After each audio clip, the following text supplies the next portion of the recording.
한국인들은 대체 왜 그래요? 태국까지 와서 이러는 이유가 뭡니까? 한국이 이렇게까지 행동할 줄은 꿈에도 몰랐습니다. 최근 한국과 태국 간의 갈등으로 태국은 그야말로 난장판이 되었죠. 최근 불어닥친 태풍 야기 때문에 천벌을 받았다고 하는 한국의 네티즌도 많은데요. 한국에 거주했던 불법 체류자들이 검거되고 강제 송환되고 일자리를 잃은 태국인들이 공항에서 눈물을 흘리며 정부에 하소연을 하고 있고, 심지어 태국의 국방부 장관은 한국 불바다 발언까지 일삼으며 도발을 하고 있죠.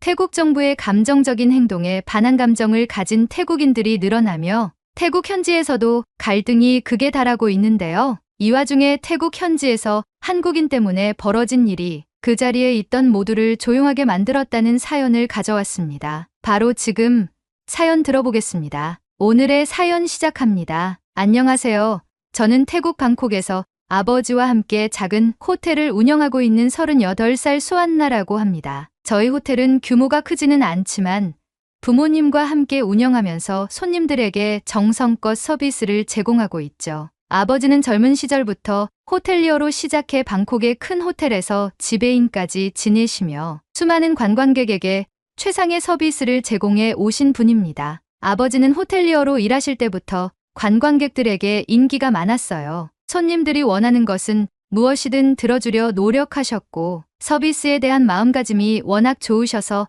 팁도 많이 받으셨죠. 아버지는 젊은 시절의 경험을 바탕으로 동생이 태어나던 시기에 작은 건물을 매입해 호텔로 꾸미셨습니다. 이후 어머니와 함께 지금까지 그 호텔을 운영하고 계십니다. 아버지와 어머니는 고객들에게 진심 어린 서비스를 제공하면서 방콕에서 명성을 쌓으셨습니다. 비록 큰 호텔은 아니었지만 저희 호텔은 합리적인 가격과 높은 서비스, 품질 덕분에 많은 관광객들이 꾸준히 찾아왔어요. 저도 부모님이 호텔을 찾아주시는 고객분들에게 서비스를 제공하는 모습을 보고 자라왔기 때문에 대학도 호텔 경영학을 전공하게 되었고 아버지의 뜻을 물려받아 아버지의 호텔의 발전을 위해 노력을 하며 여기까지 왔습니다. 저희 호텔은 한국과 중국 관광객들에게 인기가 많았습니다. 아버지는 호텔리어 시절부터 각 나라 관광객들에게 최상의 서비스를 제공하기 위해 기본적인 회화 언어를 익히셨고 특히 한국어와 중국어를 열심히 공부하셨습니다. 시간이 지나면서 아버지와 어머니 두 분 다 한국어와 중국어를 능숙하게 구사하게 되셨죠. 저희 부모님께 배운 고객 중심의 서비스 철학 덕분에 저와 동생도 자연스럽게 한국어와 중국어를 익히며 자랐습니다. 어릴 적부터 호텔에서 부모님이 손님들과 한국어, 중국어로 대화하는 것을 들으며 자라왔기에 저희도 그 두 언어에 익숙해지게 되었어요. 기본적으로 영어는 호텔 경영의 필수이기 때문에 더 이상 이야기하지 않겠습니다. 저희 호텔은 큰 호텔은 아니지만 고객들에게 정성을 다하는 서비스 덕분에 언제나 손님들로 가득 차 있었습니다. 각 나라의 문화와 역사, 각국의 관계, 각 나라의 휴가 시즌과 명절 등 호텔을 운영하면서 필수적으로 알아야 하는 것들을 재직 중인 직원들에게 분기마다 교육도 하고 가끔 체험휴가를 보내주며 관광객들이 왔을 때 더욱 친근한 서비스를 제공하기 위해 노력 중에 있습니다. 특히 한국과 중국 관광객들이 많이 찾아오셔서 두 나라의 손님들을 맞이하기 위해 더 노력해왔어요. 호텔의 규모가 그리 크지 않은 만큼 손님 한 분 한 분께 더 깊은 관심을 기울일 수 있었고 직원들의 공감이나 커뮤니케이션이 능통한 장점을 손님들이 좋게 봐주셔서 그런지 한국과 중국을 포함한 여러 나라의 관광객들이 늘 찾아주셨습니다. 하지만 최근 호텔에 상주하는 저희 가족과 직원들에게 암흑기가 찾아왔죠. 여러분도 아시다시피 몇 달 전부터 태국에서 벤코리아 운동이 점점 확산되기 시작했습니다. 이 운동은 처음엔 그저 온라인에서 시작된 작은 움직임일 뿐이라고 생각했으나 사태의 심각성을 부추기는 여론이 크게 확장되며 반한 감정이 급격히 커지게 되었고 그 영향이 저희 호텔에도 큰 파장을 일으키기 시작했습니다. 저희 호텔은 한국인 관광객들이 자주 찾는 곳이었기 때문에 이 운동이 저희에게 미치는 영향은 정말 컸습니다. 처음에는 단순히 SNS에서 한국 제품을 사지 말자, 한국 드라마와 음악을 보지 말자는 글이 보이기 시작해서 단순히 태국의 몇몇 네티즌들의 감정이 섞인 하소연과 동정의 글인 줄 알았어요. 하지만 온라인 커뮤니티에서 사람들이 한국에 대한 불만이 물밀듯이 쏟아지기 시작했고, 한국을 거부하자는 목소리가 점점 더 커져갔죠. 그리고 그 감정은 온라인을 넘어서 현실로 나타나기 시작했습니다. 각종 매체와 고위공직자 및 정치계까지 하루가 다르게 확산되었고, 이 현상을 접한 태국 국민들은 한국인을 배척하는 행동으로 이어갔습니다. 이 모든 일이 벌어진 건 한국 정부가 태국인에 대한 입국 심사를 강화하면서부터였습니다. 문제점을 확인하기 위한 검색을 했고, 그 당시 뉴스를 보니 태국인 불법 체류자가 15만 명이 넘고 그중 일부가 한국에서 마약 밀매 같은 범죄에 연루되었다고 하더군요. 그래서 한국 정부가 태국인에 대해 강력한 입국 제한 조치를 내린 것이었죠. 저는 생각했습니다. 한국에서 내린 당연한 결정이고 각 나라의 법을 존중하고 따라야 한다고 말이에요. 하지만 이 소식이 전해지자 태국 내에서 큰 반발이 일어나 버리게 된 것이었죠. 사람들이 한국에 대해 적대적인 감정을 드러내기 시작했고, 이 모든 정황과 한국의 판단의 타당성은 배제한 채 왜 태국인만 차별하느냐는 감정적인 불만이 쏟아지는 사태가 벌어진 것입니다. 그 결과 밴 코리아 운동이 시작되었고, 유명 인플루언서들과 유명 가수들의 한국에서 당한 불편함과 불만을 공유하며 큰 파장이 되었고, 한국과 관련된 모든 것을 거부하자는 국민들의 움직임이 더욱더 커져갔습니다. 저희 호텔도 그 여파를 피할 수 없었습니다. 워낙 한국인 관광객들이 자주 찾아오는 곳이라 호텔을 겨냥한 항의가 이어졌어요. 처음에는 전화로 한국인 손님을 받지 말라는 항의가 들어왔습니다. 저는 관광업과 숙박업을 책임지는 사람의 입장으로서 그럴 수 없다고 했습니다. 그러고 며칠 후 사람들이 피켓을 들고 거리를 활보하며 상인들에게 시위를 하기 시작했습니다. 호텔 입구 앞에 몰려와 시위를 벌이기도 했죠. 피켓에는 밴 코리아, 한국인 추방하자라는 글귀가 적혀 있었고, 심지어 한국인들이 보기 편하게 한국어로 번역까지 해서 들이미는 추태까지 벌였죠. 직원들과 저희 가족은 이 상황을 중재하며 이 또한 지나가겠지라는 생각을 했습니다. 하지만 상황은 점점 더 심각해졌었죠. 어느 날 밤 손님들이 모두 잠을 청하는 시간에 저희 호텔 앞에 한 무리의 불량배들이 몰려왔습니다. 그들은 호텔 앞에서 큰 소리로 밴 코리아를 외치며 고성방가를 하기 시작했어요. 심지어 호텔 벽에 낙서를 하려 하고 오물을 투척하고 도망가는 사람들도 있었죠. 저와 부모님, 그리고 직원들 모두 그 상황을 보며 낙서하려는 행위를 막고 오물을 수습하며 그들을 막아섰습니다. 끝내 경찰까지 출동하고 불량배들이 도망가며 사건은 일단락되었죠. 우리는 언제나 손님들에게 최상의 서비스를 제공하기 위해 노력해왔기 때문에 이런 적대적인 태국인들의 행동이 황당하고 낯설고 큰 충격이었습니다. 저와 직원들은 이성을 차리고 각 방문 앞에 밤사이 일어난 소란으로 인한 사과의 메시지를 전했습니다. 부모님과 저는 대화를 하며 앞으로도 수없이 일어날 일들에 대해 대비하고 나라를 막론하고 호텔에 숙박하는 손님들이 불편을 겪지 않도록 모두 노력해야 한다고 직원들에게 교육을 하자고 했습니다. 그 후에도 방콕의 수많은 식당과 숙박업소, 서비스를 제공하는 모든 상점들의 불량배들의 외압이 들어왔지만 저희 호텔은 꿋꿋이 대응하며 손님들께 불편함이 없도록 노력했습니다. 가장 끔찍했던 날은 한국인으로 보이는 중년의 부부가 저희 호텔에 체크인하러 들어오려던 순간이었습니다. 손님들이 호텔 문 앞에 도착하자 불량배들이 그 앞을 가로막고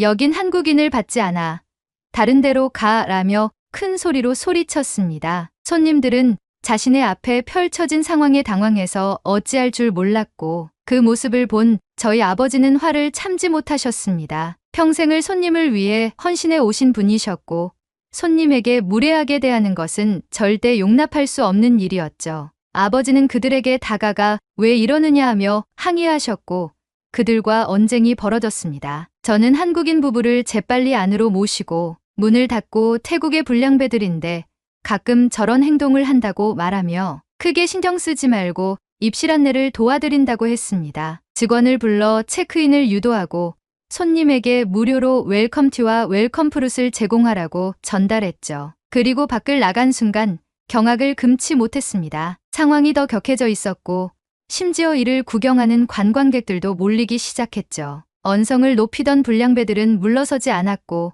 아버지의 멱살까지 잡고 몸싸움까지 벌어졌습니다. 그 광경을 보면서 무척 두려웠습니다. 저희 가족은 그저 호텔을 운영하며 정성을 다해 손님을 맞이해 왔을 뿐인데 이렇게까지 된 상황이 너무나도 억울했어요. 다행히 멀리서부터 달려오는 경찰들에 의해 상황은 종료되고 아버지와 불량배들은 경찰서로 가게 되었어요. 아버지는 제게 아무 일 없을 거라고 말하며 저를 진정시켰지만 그들이 떠난 후 그날의 호텔 앞은 그야말로 난장판이었어요. 그런데 정문이 열리더니 한국인 부부가 나오며 제게 말을 걸었어요. 죄송합니다. 너무 시끄럽고 불편하게 만든 것 같아서 더 큰 숙소로 옮기려고 해요. 체크인은 취소했습니다. 수고하세요. 그렇게 떠나가는 한국 관광객을 보며 저는 주저앉고 말았습니다. 이 모든 상황이 너무나 싫었고 앞으로도 계속 이어지겠다는 생각에 막막함이 몰려들어왔죠. 그 사건 이후에도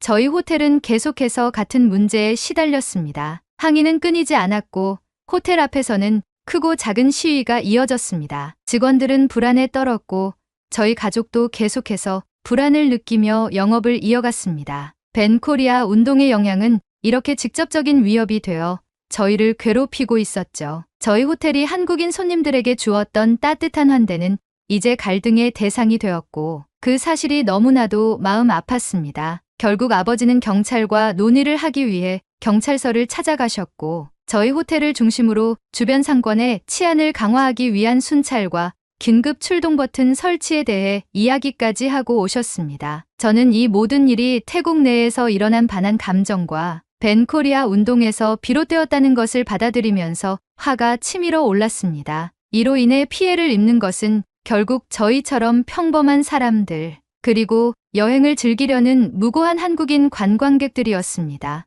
이 갈등이 언제 끝날지도 모르는 상황에 방임하고 있는 정부와 망언을 퍼붓는 여행업협회 임원들이 얄미웠습니다. 그리고 이 여론에 선동질 당해서 감정적인 말을 내뱉고 행동하는 국민들이 한심했습니다. 언제 다시 평화로운 일상으로 돌아갈 수 있을지 모르겠지만 이 또한 우리가 감수해야 할 일이고 엎질러진 물이고 되돌릴 순 없고 묵묵히 최선을 다해 호텔을 운영하며 버텨야겠다는 생각뿐이었습니다. 한국인 관광객의 발길이 점점 끊기면서 자연스럽게 중국인 관광객들이 더 많이 찾아오기 시작했습니다. 하지만 이것이 저희 호텔뿐만 아니라 태국 전반에도 좋지 않은 영향을 미치고 있었습니다. 중국인 관광객들이 다녀간 곳은 항상 쓰레기로 넘쳐났고 질서가 전혀 지켜지지 않는 경우가 많았어요. 호텔 내부에서 흡연을 하는 것은 물론이고 바닥에 침을 뱉는 경우도 비일비재했죠. 점점 직원들의 불만이 쌓여갔습니다. 평소보다 청소를 몇 배나 더 해야 했고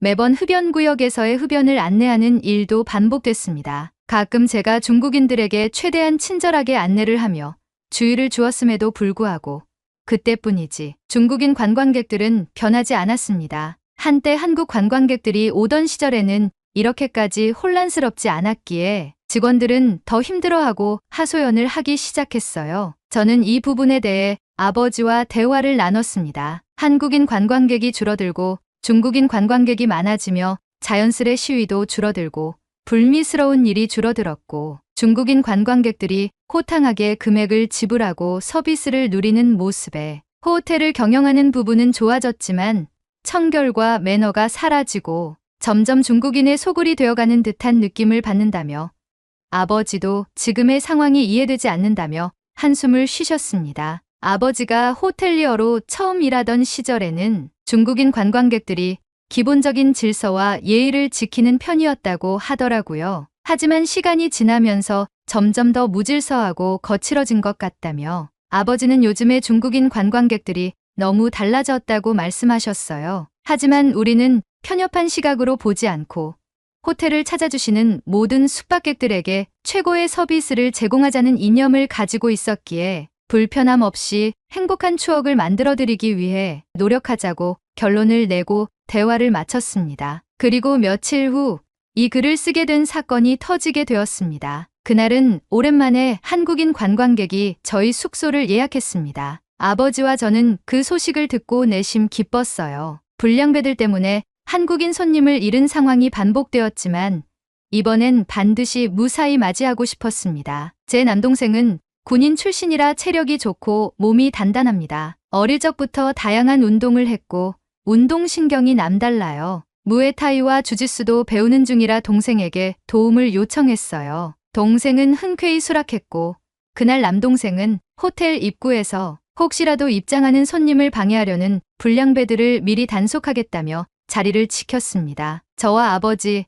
그리고 모든 직원들이 최선을 다해 한국인 손님을 맞이할 준비를 했습니다. 몇 시간이 흐르고 중년의 한국인 관광객이 호텔에 도착했습니다. 입구에서부터 남동생의 환대를 받은 그분이 로비로 입장하며 태국어로 인사를 할 때 저희는 어서 오세요.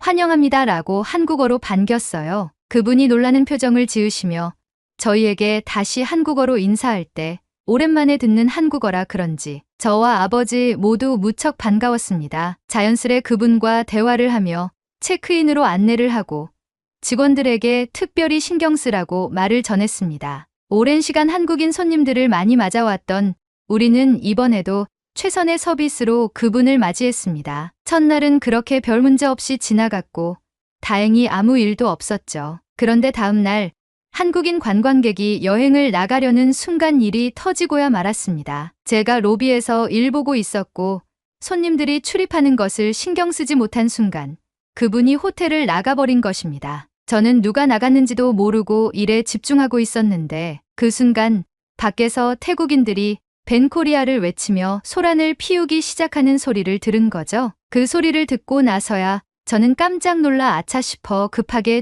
뛰쳐나갔어요. 제게 이 일을 전하려고 다가오던 직원도 저를 따라 나왔습니다. 그리고 우리가 마주한 광경은 충격 그 자체였습니다. 이미 4명의 불량배들이 한국인 관광객을 둘러싸고 한국인 맞지? 너희는 태국 올 자격 없어. 너도 추방시켜줄게.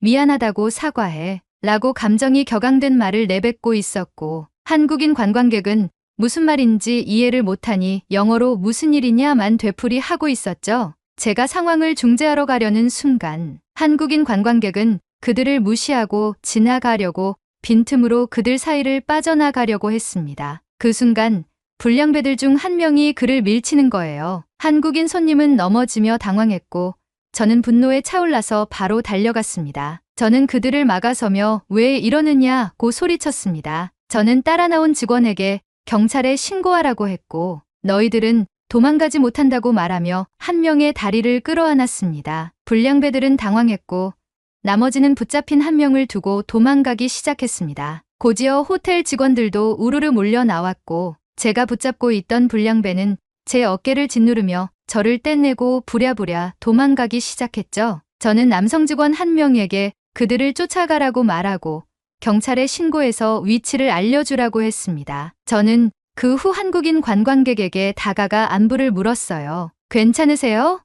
정말 죄송합니다. 이런 상황을 만든 태국도 싫고 한국의 미안한 감정에 사무쳐서 손님에게 정말 이 죄송한 마음을 어떻게 표현해야 할지 막막했습니다. 그런데 놀라운 일이 벌어졌어요. 되려 한국인 손님은 저를 일으키며 먼지를 털어주었고 미소를 띠며 저를 향해 말해주었습니다. 양국의 사이가 좋지 않아서 이런 일이 일어날 거라고 예상했습니다. 그건 감수하고 왔습니다. 사실 한국은 이런 반한 감정을 과거 일본이나 중국에서도 느꼈고 지금도 느끼고 있는 감정 중에 하나라고 생각해요. 너무 신경 쓰지 마세요. 저는 태국의 아름다운 유적지와 관광지를 보러 온 것이기 때문에 제 여행에 후회가 없습니다. 그리고 이런 문제로 마음이 흔들리지도 않고요. 장소와 명소들은 잘못이 없고 호의를 베풀려고 하는 당신도 마찬가지입니다. 저를 이렇게 걱정해주고 환대해줘서 고맙습니다. 이제 더 이상의 걱정은 하지 마세요. 저는 제 여행을 즐기고 오겠습니다. 그분의 말은 너무나도 성숙했고 상황을 대하는 태도가 놀라울 정도로 침착했습니다. 한국인 관광객은 말을 마치고 가방을 고쳐 맨 뒤 천천히 걸어갔습니다. 저는 그 뒷모습을 보며 부끄러움에 얼굴이 화끈거렸어요. 한국인 관광객은 오히려 저희를 위로해주고 태국의 상황에 대해 이해해주는 듯한 모습을 보였으니 말이죠. 그분의 한마디 한마디는 너무나도 성인군자 같았고 그 성숙한 언변이 깊은 인상을 남겼습니다. 그분이 떠난 후에도 저는 그 말들이 머릿속에 계속 맴돌았습니다. 장소들은 잘못이 없고 당신도 마찬가지다. 이 말을 들으면서 저는 태국의 상황이 너무 부끄럽게 느껴졌습니다. 이렇게 성숙한 손님을 우리가 제대로 보호하지 못했다는 사실이 너무나도 죄송스러웠습니다. 그 후로도 그 한국인 관광객은 퇴실할 때까지 무사히 호텔에서 지내며 여행을 즐기셨습니다. 저를 비롯한 모든 직원들은 그분을 더욱 특별히 챙기며 최선을 다해 서비스를 제공했습니다. 불량배들의 위협을 받았음에도 불구하고 그분은 저희에게 미소로 화답했고 떠나실 때는 팁도 넉넉하게 주고 가셨습니다. 심지어 그분은 다른 손님들, 특히 중국인 관광객들이 호텔에서 흡연을 하거나 바닥에 침을 뱉는 모습을 볼 때마다 대신 나서서 그러지 마세요. 여행 에티켓을 지키셔야죠 라고 조곤조곤 말씀해 주셨습니다. 제가 하지 못한 말을 대신 전해두신 것이죠. 중국인도 한국인 손님과 더불어 우리들의 눈치를 보기 시작했고 조금 더 청결한 호텔 숙박을 지내시고 체크아웃 하셨어요. 저는 한국인의 이런 배려와 친절이 너무나 감사했습니다. 그분 덕분에 호텔의 분위기도 조금은 나아진 듯 보였기 때문이었죠. 이번 벤코리아 사건을 겪으면서 저에게는 큰 깨달음을 얻었습니다. 이 상황을 지켜보면서 마치 어른과 아이의 싸움 같다는 생각이 들었어요. 한국은 어른처럼 이성적으로 무엇이 문제인지 정확히 짚어내고 있었습니다. 그리고 그에 맞게 성숙하게 행동하고 더 이상의 감정은 드러내지 않았습니다. 반면 태국은 너무나 감정적으로만 대응하며 문제를 해결하기보다는 오히려 더 유치한 방식으로 반응하고 있었습니다. 우리가 한국에서 행한 불법 체류자부터 각종 범죄들은 엄연한 불법입니다. 태국인들이 생계를 위해 돈을 벌려면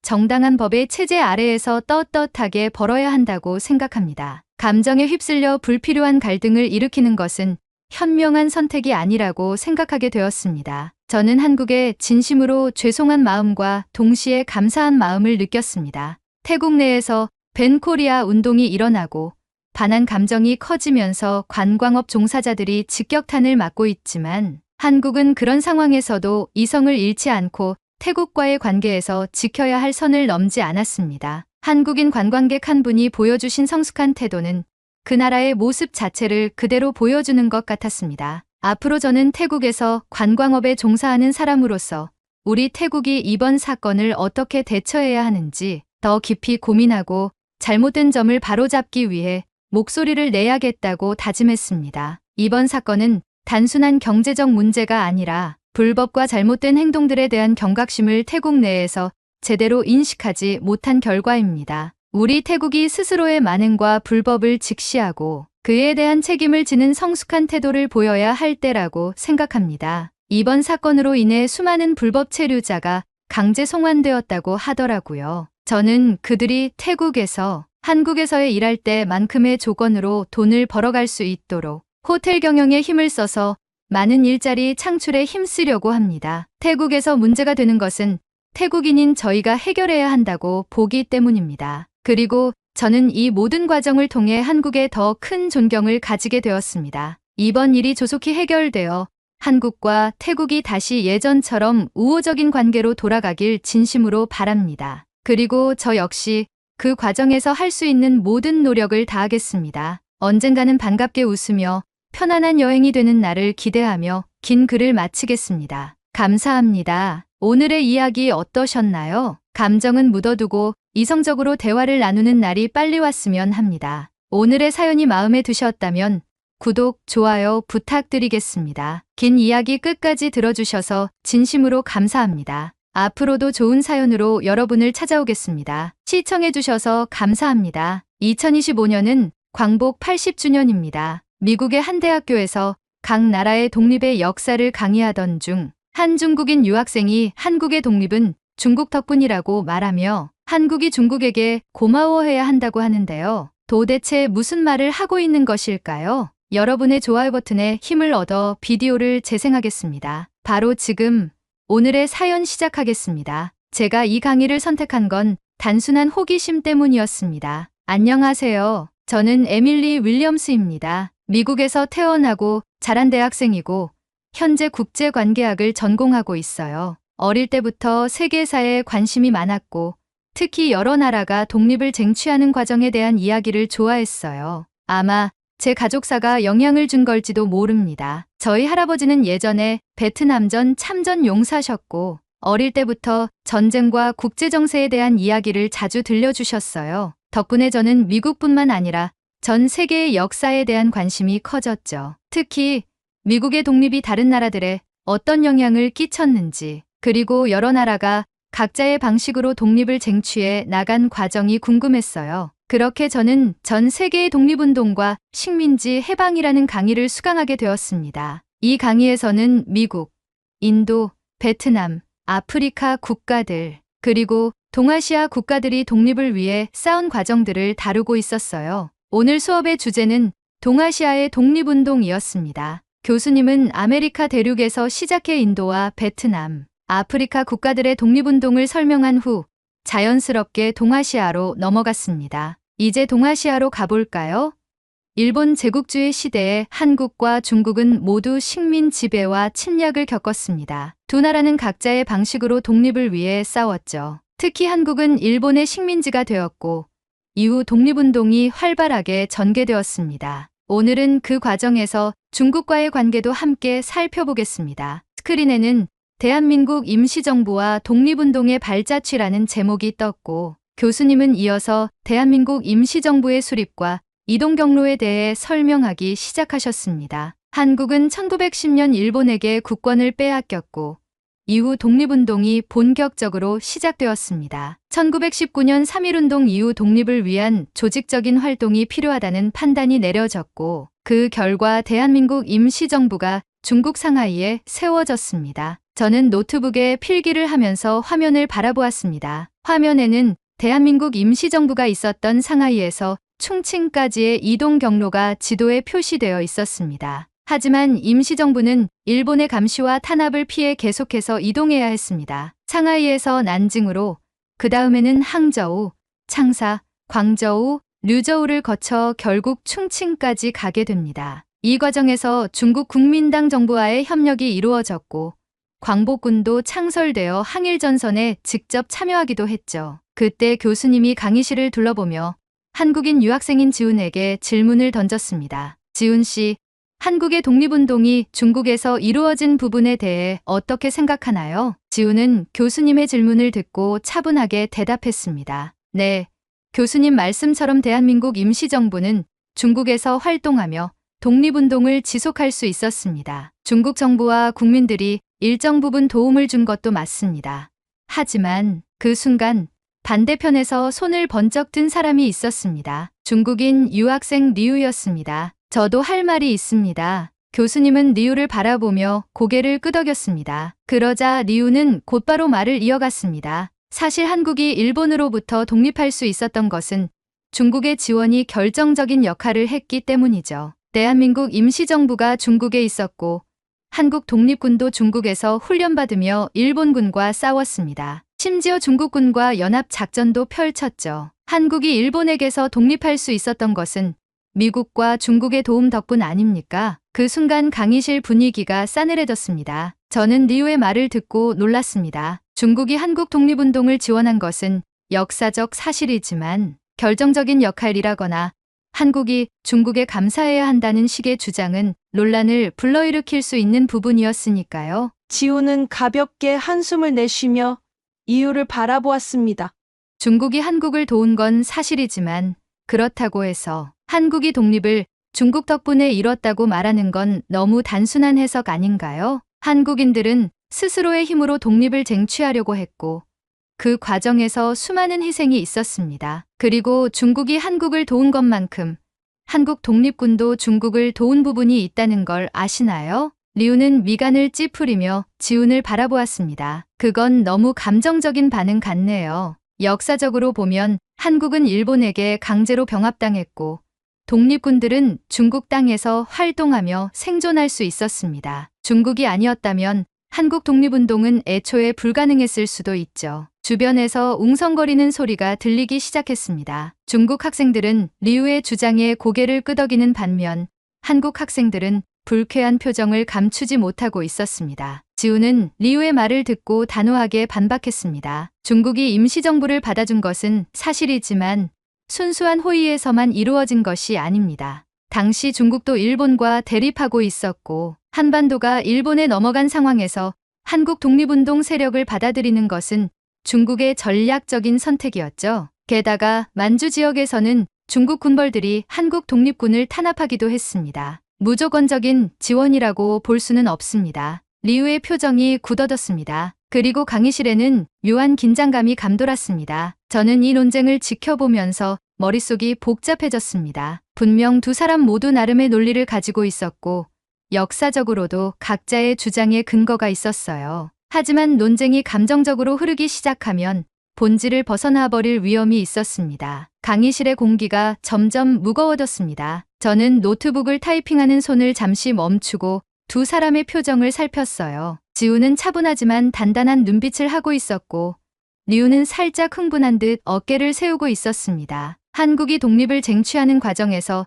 중국이 도왔다는 것은 역사적 사실입니다. 그런데 왜 그걸 인정하지 않으려 하죠? 리우가 다시 말을 꺼냈습니다. 목소리에는 억울함이 묻어 있었습니다. 중국 국민당 정부가 임시정부를 받아주었고 한국 광복군이 중국의 지원을 받아 활동했어요. 일본군과 싸우기 위해 한국 독립군과 중국군이 연합작전을 펼친 것도 사실이잖아요. 대표적인 예가 1941년 홍커우 공원 의거 이후 이루어진 한중 연합작전이에요. 그리고 1945년엔 중국과 미국이 협력해서 광복군이 미얀마인도 전선에 투입되도록 도왔죠. 이 정도면 한국이 중국 덕을 본 게 맞지 않나요? 강의실에서 몇몇 중국인 학생들이 고개를 끄덕였습니다. 리우의 말이 역사적 사실과 어느 정도 일치하는 부분이 있었기 때문이었어요. 하지만 지훈의 표정은 변하지 않았습니다. 네, 맞아요. 한국 독립운동이 중국에서 이루어졌고 중국의 도움을 받은 것도 사실입니다. 하지만 그걸 한국이 중국에 감사해야 한다는 논리로 연결하는 건 문제가 있어요. 지훈이 노트북 화면을 잠시 바라보더니 화면을 돌려 보이며 덧붙였습니다. 대한민국 임시정부는 중국에서 머물며 독립운동을 했지만 중국 국민당 정부가 처음부터 적극적으로 지원한 것은 아닙니다. 오히려 한국 독립운동가들은 중국에서 끊임없이 이동해야 했어요. 왜 그랬을까요? 바로 중국 내에서도 독립운동가들이 환영받지 못한 경우가 많았기 때문입니다. 지훈은 타이핑해둔 내용을 보고 조용히 말을 이어갔어요. 1920년대에 독립군이 만주에서 활동할 때 중국의 군벌들이 독립군을 탄압한 적도 있었습니다. 대표적인 사건이 미스야 협정이에요. 1925년에 중국 군벌 장조린이 일본과 협약을 맺고 독립군을 체포해서 일본에 넘겨줬죠. 중국이 한국을 일방적으로 도왔다는 주장은 이 사실을 고려하면 완전히 맞는 말은 아닙니다. 그 순간 리우가 손을 번쩍 들었습니다. 잠깐만요. 그렇다면 1930년대 이후에는요?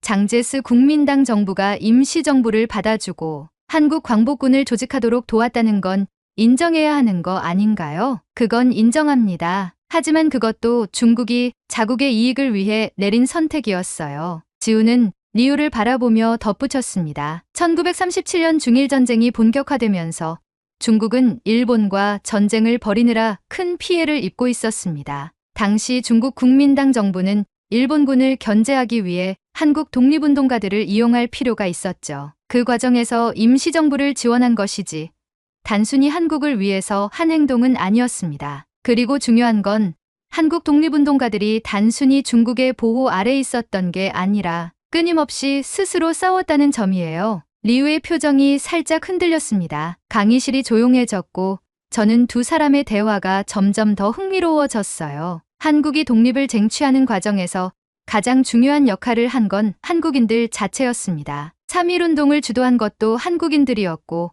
만주에서 독립군이 일본군과 싸우며 봉오동 전투와 청산리 전투 같은 역사적인 승리를 거둔 것도 한국인들 스스로의 힘이었습니다. 광복군이 창설된 후에도 그들은 독립을 위해 자신들의 힘으로 싸웠어요. 리우는 여전히 받아들이기 어렵다는 듯한 표정을 지었어요. 하지만 임시정부가 중국 땅에서 활동할 수 있었던 건 중국이 허용했기 때문이죠. 만약 중국이 받아주지 않았다면 독립운동을 계속하기 어려웠을 수도 있어요. 그건 인정해야 하지 않나요? 지훈은 잠시 생각하더니 차분히 고개를 끄덕였습니다. 그 부분은 부정하지 않겠습니다. 하지만 한 가지 묻고 싶네요. 그렇다면 중국이 한국을 도왔던 만큼 한국도 중국을 도운 적이 있다는 걸 아시나요? 리우는 살짝 놀란 표정을 지었어요. 한국이 중국을 도왔다고요? 네.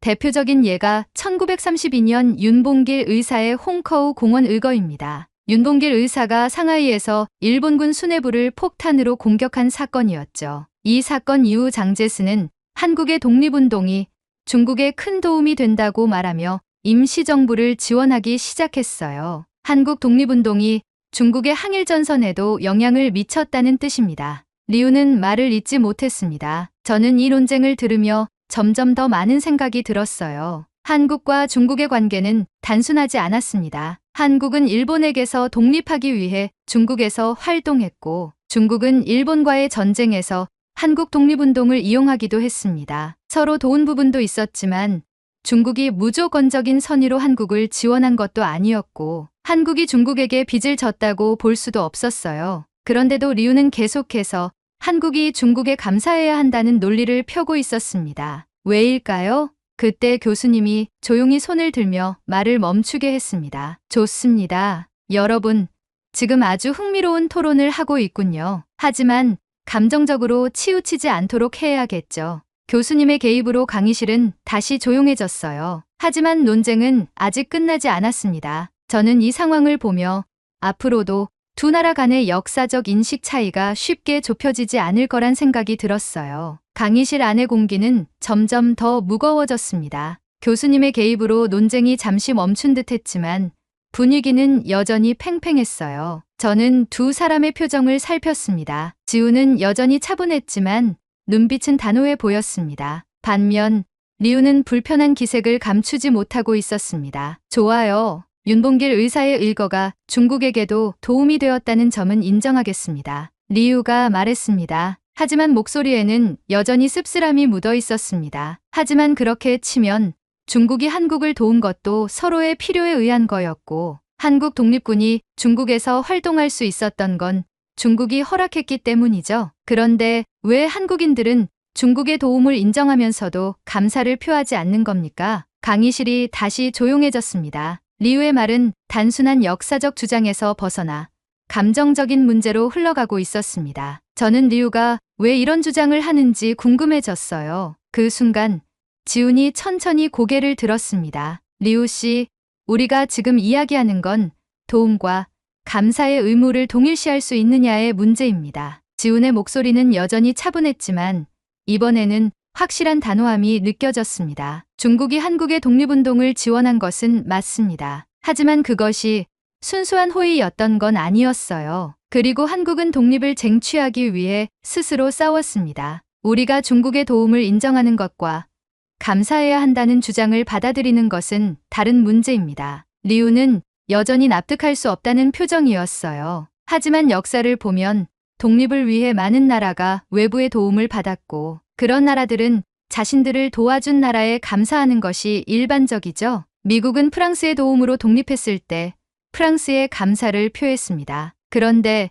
왜 한국만 중국의 도움을 받고도 감사하지 않는 건가요? 그 말을 듣는 순간 저는 다시금 놀랐습니다. 왜냐하면 리우가 비교 대상으로 든 미국 독립과 한국 독립은 완전히 다른 맥락이었기 때문이었어요. 그리고 그것을 깨달은 순간 지훈이 저와 같은 생각을 하고 있다는 듯 미소를 지으며 대답했습니다. 미국 독립과 한국 독립을 같은 기준으로 비교하는 건 적절하지 않아요. 미국은 독립전쟁 당시 프랑스로부터 군사적, 경제적 원조를 받았고, 그것이 독립에 직접적인 영향을 미쳤죠. 하지만 한국의 경우는 다릅니다. 한국은 일본에게 완전히 병합된 상태였고, 외교적으로 독립을 위한 공식적인 지원을 받을 수 있는 상황도 아니었어요. 그런 상황에서 한국은 자체적으로 독립운동을 벌였고, 중국 내에서도 끊임없이 이동하며 싸워야 했습니다. 지훈은 한숨을 쉬며 덧붙였습니다. 그리고 미국은 독립 후 프랑스와 동맹을 맺고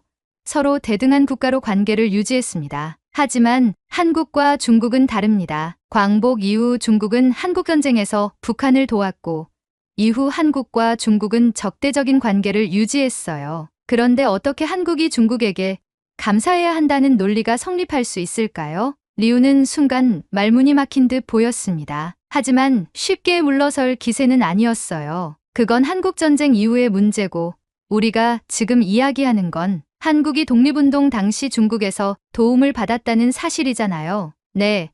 하지만 그 논리를 따지려면 중국도 한국에게 감사해야 하지 않나요? 지훈이 되물었습니다. 리우는 다시 당황한 듯 보였습니다. 뭐라고요? 한국 독립운동이 중국의 항일전선에도 기여했으니까요. 윤봉길 의사의 의거가 중국 국민당 정부의 항일 의지를 북돋웠고 한국 광복군이 중국과 연합작전을 펼치며 일본군과 싸웠습니다. 그럼 중국도 한국에 감사해야 하지 않나요? 리우는 더 이상 뭐라 대꾸하지 못했습니다. 저는 이 장면을 보면서 생각이 많아졌어요. 한국과 중국은 서로 다른 역사적 경험을 가지고 있었습니다. 그리고 그 역사 속에서 서로의 필요에 의해 도움을 주고받았던 것이 사실이었죠. 하지만 그것이 단순히 한쪽이 다른 쪽에 감사해야 한다는 논리로 귀결될 수 없는 문제라는 것도 분명해졌어요. 그때 교수님이 다시 손을 들며 개입하셨습니다. 좋습니다. 여기까지 하죠. 오늘 토론을 통해 우리는 역사적 사실을 바라보는 시각이 얼마나 다른지, 그리고 그 속에서 감정이 어떻게 개입할 수 있는지를 잘 볼 수 있었습니다. 강의실은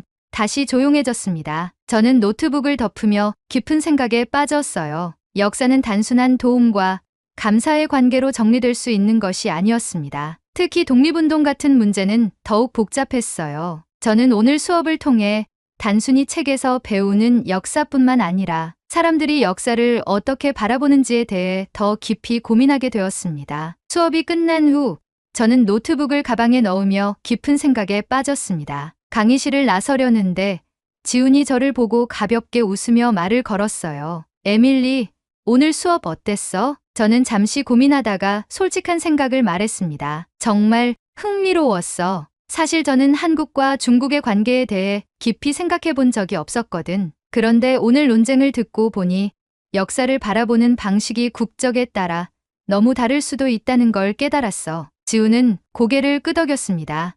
맞아. 역사는 단순한 사실의 나열이 아니라 그걸 해석하는 과정에서도 서로 다른 관점이 개입되니까. 특히 우리나라와 중국처럼 오랜 역사 속에서 복잡한 관계를 맺어온 나라들은 더 그렇지. 그때 뒤에서 익숙한 목소리가 들려왔어요. 하지만 내가 틀린 말 한 건 아니잖아. 리우였습니다. 그는 여전히 미련이 남은 듯한 표정이었어요. 저는 순간 긴장했지만 리우는 전에 비해 감정이 누그러진 듯 보였습니다. 솔직히 말하면 나도 오늘 논쟁하면서 생각이 좀 바뀌었어. 저와 지우는 약간 놀란 표정을 지었습니다. 리우는 한숨을 쉬며 말을 이었어요. 나는 한국이 독립할 때 중국이 도와줬으니 한국이 감사해야 한다고만 생각했어. 그런데 지훈의 말을 듣고 보니 도움을 받았다고 해서 반드시 감사를 표시해야 하는 건 아니라는 것도 이해가 되더라고. 역사에는 단순한 흑백 논리가 아니라 복잡한 관계가 얽혀 있다는 것도 알게 되었고, 지훈은 미소를 지으며 리우를 바라보았습니다. 역사가 그런 거야. 한쪽 입장에서 보면 A가 맞고 다른 쪽 입장에서 보면 B가 맞을 수도 있어. 중요한 건 서로의 입장을 이해하려는 태도라고 생각해. 리우는 씁쓸하게 웃으며 고개를 끄덕였습니다. 내 말이 맞는 것 같아. 솔직히 오늘 수업에서 한국과 중국이 함께 일본과 싸웠던 부분에 대해서도 다시 생각해 보게 됐어. 중국이 한국을 도운 것만큼 한국 독립운동도 중국에 영향을 미쳤다는 걸 잘 몰랐거든. 우리도 한국에게 감사해야 한다는 논리가 성립되는 것 같아. 그 말을 듣고 저는 미소를 지었습니다. 결국 중요한 건 역사를 어떤 시각으로 보느냐겠지. 지훈과 리우도 제 말에 동의하듯 고개를 끄덕였습니다. 그날 저녁 저는 기숙사 방에서 노트북을 열고 오늘 수업 내용을 정리했습니다. 그리고 마지막으로 이런 문장을 남겼어요. 역사는 단순한 승자와 패자의 기록이 아니다. 그것은 우리가 어떻게 바라보고